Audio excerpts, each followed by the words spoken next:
South Sudan is a country that is being impacted with the impact of climate change. According to the Undersecretary of the Ministry of Environment and Forestry, Joseph Africano Bartel, the 5 years of drought and floods resulted to displacement of over 2 million people across the country. It's a country that is currently being impacted with the impacts of climate change.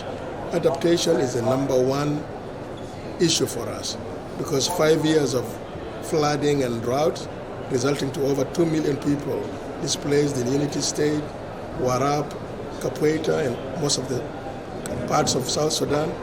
We are looking for more adaptation funds. In a bid to tackle the climate crisis, a high-level government delegation headed by the Minister of Environment and Forestry, Josephine Napon Cosmas, is in the United Arab Emirates, UAE, attending the United Nations Climate Change Conference COP28. The government of UAE is hosting the 28th Conference of the Parties of the United Nations Framework Convention on Climate Change, COP28, with a view to building on previous successes and paving the way for future ambition to effectively tackle the global challenge of climate change. We must look for ways and ensure the inclusion of the role of fossil fuels.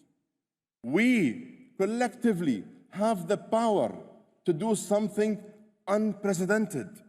I ask you all to work together and never lose sight of our North Star of 1.5, because that is what I am going to stay laser focused on. We all know that a key success factor across climate agenda is finance.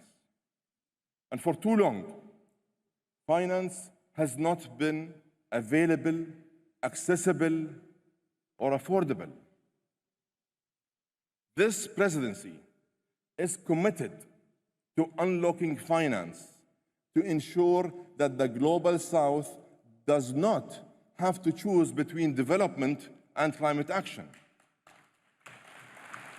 The participants from the 198 countries, including the South Sudan Ministers of Environment, Water Resources, and Humanitarian Affairs, will be making decisive decisions that speak to the climate crisis over the next 2 weeks, not just to discuss what needs to be done, but to focus on how to do it.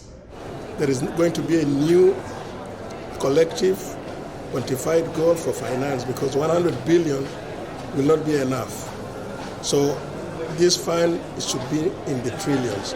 So as a country, we'll be making sure that the developed country parties will also now try to increase the financial climate flows to enable us to implement our adaptation and mitigation projects. During the opening day of the COP28 conference, countries agreed to operationalize the new loss and damage fund that was approved during the COP27. Thousands of people in South Sudan have been impacted by the climate crisis, but with the loss and damage funds, all those who have been impacted by drought and floods will be able to be compensated.